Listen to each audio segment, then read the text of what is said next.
Joanne Ford, and I'm the ministry assistant here at Burlington Baptist Church. And I was asked about doing my testimony. I've always been reluctant because of the fact that I felt like I never really had a testimony, because I was saved at a very early age and just not much has happened. I'm a pretty boring person overall. Over time, I have been told everybody has a testimony. And so when Ken was asked to do this, I kept telling him, you have a testimony. Everybody has one. So I feel like now that I've been asked, I need to put my money where my mouth is, so to speak. So here it goes. I was saved at a very early age. My mom would take me to church, and my dad was not saved at the time. And she would go to the altar every single Sunday morning and pray for my dad to get saved. And I would go up with her. I understood what salvation was. I understood what it meant to be saved, to repent of your sins. So I was saved when I was probably about 5 years old. Not long after that, my dad had a massive heart attack, ended up in the hospital and almost died. And while he was in the hospital, he actually gave his life to the Lord and got saved. So then our lives changed for the better. Our whole family, I had a younger brother, our whole family all went to church together. And consequently, I grew up then in a Christian household, which was everything. I mean, I didn't have all the influences. I grew up in church. I went to youth group. I was a pretty calm, normal kid that just didn't get in a lot of trouble. Being a Christian, though, doesn't mean that your life is all hunky-dory and a bed of roses, and that you won't have trials or you won't have troubles or anything like that. I got married right out of college, and consequently divorce happened, and so I ended up here in Northern Kentucky area, and that's when I met Ken, and we started coming to church here. The fact that the Bible talks about not being unequally yoked, I think people just kind of poo-poo that away, but there is real significance to that. If I could tell you anything, it would be, if you're unmarried right now, wait until you find a Christian to get married to. It makes all the difference in the world.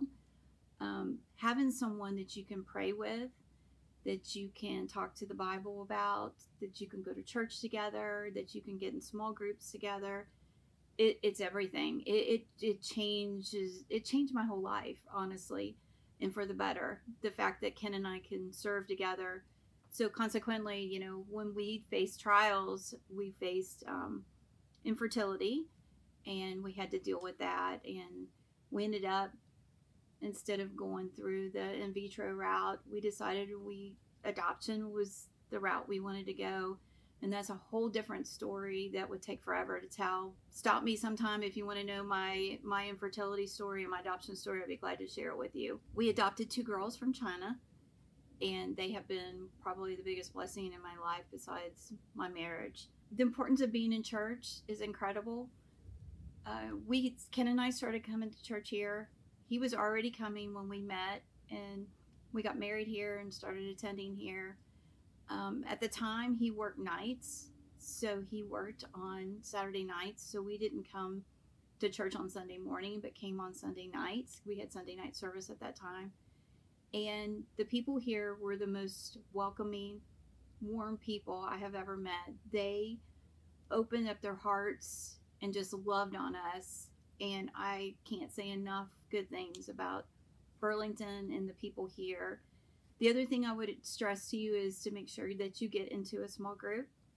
My family lives away, Ken's family lives away, and our small group was actually our family, and we became extremely close with them. I mean, I don't know what I would have done through our years of our kids growing up if we didn't have our church family with us, because they supported us through so many things, of so many trials in our lives. Again, due to the infertility and then other issues that we had, they were there for us really nobody else was. I mean, they knew what was going on in our lives, and I can't stress how important it is for people to get involved. The last thing I want to say is put people in your life that will disciple you.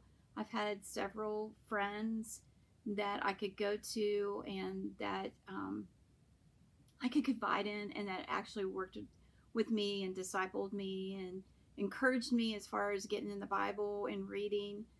And it means the world, and it's the best thing that could have happened to me. Like I said, I don't know that I have the greatest testimony in the world, but I do have a lot of life experience, and my relationship with Jesus has pulled me through everything in my life, from my dad's heart attack to all my dad's surgeries to his death to helping with my mom as a widow to infertility, divorces. I mean, it's just amazing what my relationship with Jesus is and what he means to me all the time.